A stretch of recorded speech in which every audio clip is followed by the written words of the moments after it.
same shit, but that shit takes a long time anyway. So I'm not really concerned. I'm not even thinking about that. That's the least that I'm worried about. Like, she wants to go and get mad at me for making fun of her in a hospital with a cancer patient. Like, I had no idea Angela Hill sent me that picture. I didn't even know that she was anywhere to do with cancer or anybody. And you know, she's like, come on, I'm doing the real relief work. I'm doing the real shit over here. Like, you got paid and you look good to go take pictures with some cancer patients. Well, I love you posted that picture on Facebook of Cyborg with his red hair or whatever you want to, his or her, the red hair, and then she has that chick shitting in the background. Yeah, she was. I think she was so amazed. I was gonna. Like, I wanted to put, she looked good in drag, but I didn't do that. So, hilarious. Angela, what do you know about your opponent that you're going to fight in the next in your next event on 218? I've watched a couple of her fights. Actually, I got to watch them because I've known about. Actually, I think you know what's funny? So I was very proud of myself because I'm a procrastinator. I got my contract, which was in August, like 29th. I was very proud of myself because I got that right back to them on the 30th. Well, I got a message from the UFC yesterday saying, "Where's my bout agreement?" And I got an extension. I got they extended my contract. So my extension letter and my bout agreement. So I was like, wait. And for some reason, they didn't get it, and I had sent it, and it actually went through, and I resent it. But I was like, what's going on? I'm cutting weight. Like, you're telling me I had this fight not going on? Like, I was freaking out. But everything's good. That was just some blip in the email. I don't know what happened. I did send it off like the next day, August 30th. So so that's just kind of a funny thing. I think that's why I don't think the UFC has made a press release or anything. Have they? Do you know? I haven't been able to. We haven't seen anything. Yeah, we haven't seen anything recently updated or anything like that. Yeah. So I think maybe that they're waiting on that. They were waiting on my bout agreement because they didn't even, they can't say anything until the contract's signed, I guess.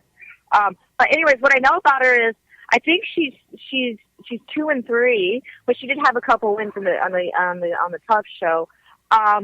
She seems to have good cardio in some stuff and on some fights and not so much in the others.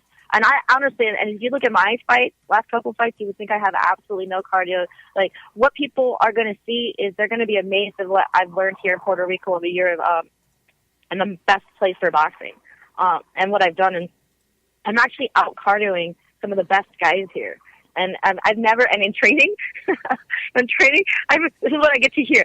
Use your cardio, Angela. And I've never got to hear that before. I'm so happy about it. Well, I've never heard that. You have to have improved cardio because your car is fucking destroyed. So you have to walk and jog everywhere. So hopefully. Yeah, exactly. Oh, but no, she she destroyed her car herself with the pole. For a while, I was having to go, and thank God, I walked down the stairs, my front door, and down the stairs, and there's the ocean. Like, I don't know how everybody was flushing their toilets that weren't by the ocean. Like, at least I was able to go down to the ocean and get water to flush the toilet, or to rinse my hands off, or to get cooled off, Yeah. But that does build. No, this has definitely helped me. I thought it was going to make a weight cut worse for me. Because I'm not able to eat fresh fruits and vegetables. Everything is rotting before it gets to the stores, and then they're rationing everything that you can have, like a loaf of bread a day, a gallon of water, a package of meat, and there's no fresh fruits and vegetables. So I'm like thinking, oh my God, I think the worst part's going to be trying to cut weight. But I actually woke up today at 124, and I'm 2 months away from my fight. So, wow, like, nice. I think all this running around and hauling buckets of water and just running my ass off is just making that weight fall off. It's the easiest cut you've ever had. Yeah. Unfortunately, but fortunately, in the same way. So what is your game plan for Amanda? I mean, are you looking to try to keep it standing? What's my game plan? Yep. Well, game plans are all good and everything until certain things come in a fight. Right. But yeah. She's got. I don't understand. They said that she's got really good boxing, but it's just the difference of boxing in Puerto Rico and in the States is completely different. Like, we've got a couple of our amateur fighters have over 125. The guys I'm sparring with every day, I've got over 100 rounds of sparring in the last couple months with guys who have over 100 amateur boxing matches or boxing fights. So she doesn't. I don't understand. Her boxing works. It seems to work, but it's not what I would expect of a daughter of a boxing coach or something, is what they were saying. And she's got some sloppy takedowns, but I work too. I just feel like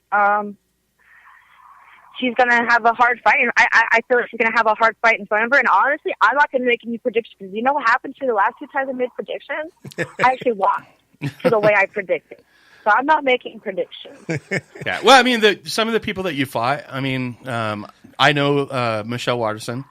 I trained down in Jackson's for a while too, and Michelle. Oh, I used to be at Jackson. I was at Jackson's before Michelle got there, before Julie got there. Oh, my wow. coach is That was a actually one while of Jackson's ago. black belts.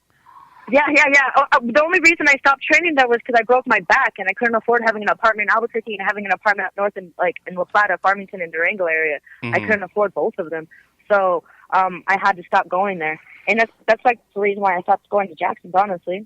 Yeah. So do you still talk to Michelle? Are you guys cool? I mean, because we're cool. You guys didn't have any problems, I don't think. I saw her at at the fighters retreat. We talked. Yeah, me and her were friends back in the day. We hung out at the side of the gym. Yeah, Michelle's a great girl. I love Michelle. We get along great. She's a great fighter, and I feel like though I want to have that rematch. I will have that rematch, and I will redeem myself. But I mean, I went into that fight injured. And thinking that I could fight with one side of I literally had a broken collarbone, and I had broken a rib too. So I shouldn't have been fighting, but I needed the money. I had a custody battle, and I had been away from my daughter for a couple months to prepare for this fight, and I just felt like I couldn't go home empty-handed. I had to at least fight, even if I knew I was going to lose. Like I just felt like I had to do it. Like I had put so much into that. And being away from my kid and had sacrificed so much and needed the money. I spent over $50,000 on a lawyer bill for my daughter, and it was like I just was in a bad spot and decided to keep doing it. All the coaches at Alliance told me not to fight, and I just told them I was so stubborn. I said I can't. I have to. I wouldn't even let them. I wouldn't even let them argue with me. I would just say I have to. Nope, so I have to. Like they wouldn't. So your last couple of fights, obviously, you've had a little run of bad luck or whatever. And so looking at this fight, is this a do-or-die situation for you in the UFC? You know, I don't know. You know what? I'm not even thinking. Now I'm not even going to think about what happened in the past. Is what happened in the past. Since I've come to Puerto Rico, things have changed, and I've taken on these coaches who have dissected every part of my game. Who actually like. I've been to other gyms, even the gym that I grew up in. We would spar on sparring days with the coach there, no matter if their coach there was there or not. And we never had a coach watching us. Every time I'm sparring, there's a coach watching, and that's how they treat all the boxers here. It's really crazy. So there's no such thing as sparring unless both coaches are watching, your coach and the other coach, or the other person's coach from another gym if you're doing that or whatever. So the way that I've had my game dissected and the care that I've had. Like just for myself, like the only focus on me has been amazing, and I think it's really changed what I am. And nobody's really ever seen my potential. I really do believe my personal life has gotten away, but I don't feel like this is a do or die with the UFC, and I just don't think in those ways. Honestly, I'm not that type of person. If they were to cut me for whatever reason, I would make plenty of money any other places. I got plenty of fight left in me. Well, it seems like anybody that's getting cut or anybody that is not really happy with the UFC is moving over to another organization. I won't put you in that situation, but I think you definitely have that opportunity if you needed to. One of the things that we talked about over text and everything was I compared you to a Conor McGregor, and because you just have this way of talking shit to piss people off in the most. In our opinion, probably the coolest way. Peaceful peasants. You mean peasants? Yeah. The peasants that get pissed off. Those are the ones that are pissed off are the peasants. But where does that come from? Like, what is your concept? I understand the peasants and your majesty and all that stuff. I get the concept, but what is your concept about it? Why it happened? Like what? Okay. So when I was on Tough 20, I would literally have people messaging me, telling me I had death threats, telling me that I needed to kill myself so my daughter had a better opportunity at life, talking about my drug-addicted mom, like the meanest, nastiest things you could hear. A lot of it was mostly men. Like the nastiest shit. So I was just like, you know what? those people are peasants. They're not fucking worth my time. Like, fuck them. They're peasants. So that's what I, like, it was those people, and those are the ones I'm talking to. So when people get nervous, oh, how can you call us peasants? Well, if the shoe fits, wear it. You're like, come on. Right. If you're offended by it, you're then right you there must be making right. yourself a peasant. So do you feel like you do that more to get more attention? Like it worked out really well for McGregor. Obviously, he got a huge fight just by talking shit. Do you feel like that's kind of your motivation behind it too? Is draw a little more attention to you so people can see, you know, that you're here, you're ready to fight, you're ready to take on anybody, and you don't give a shit who says what about you. No, honestly, no. I don't think of it like that. I just think I'm funny. I do it because it makes me laugh. Like, seriously, how could people gotten so mad about the Cyborg and Billy thing? Like that, like there was some truth to that. She really resembles that. Like how could you not have, like, you know, everybody, you know, Brandon Barrett laughed about that shit and then wants to talk shit. Like, come on. I remember him telling everybody, all these people that want to act like this, I remember them talking shit about her. And then I remember them talking shit about her, and then wants to be mad at me, or like. Oh, we lost her. We'll get her back. We lost her. Anyway, if in case we don't, that was UFC fighter Angela Magana out in Puerto Rico trying to help the people out there in her community recover from Hurricane Maria and the follow-up hurricanes. But maybe she'll call back. Yeah, we still got a few minutes to be able to talk. She is funny. No, and she is, you know, she's got. You have to be, as a fighter. You have to be overconfident. You can't go into a fight, you know. Yeah, I'm going to do what I can. You know, I mean, we've been in this world a long time. You have to have that mentality. Yeah, and if you're not, I mean, there's one guy in the UFC right now. His nickname is Mr. Smiles or Smiley. I can't remember it. Smiling Sam? Yeah, Smiling Sam. Thank you. And like, you can't piss that dude off. No. Like, he's the happiest son of a bitch. And he doesn't look like a tough guy. Yeah. Like, I mean, you would in a bar, you would totally be like, dude, shut up. And he's awkwardly built, and like the whole thing is just weird. But you know, every other person goes in there with just intention, like intention to kill someone. Yeah. Because if you don't, like, unless you're like happy and you're happy to kill, you know, for me, like, that was never the point. Like, when I was walking out to my fights, I would rip my shirt off. I would scream. You know what I mean? That was just me. That's what I do. Yeah. You know, and then I got to the point where I stopped doing that because I felt like I was getting that adrenaline dump too early. Yeah.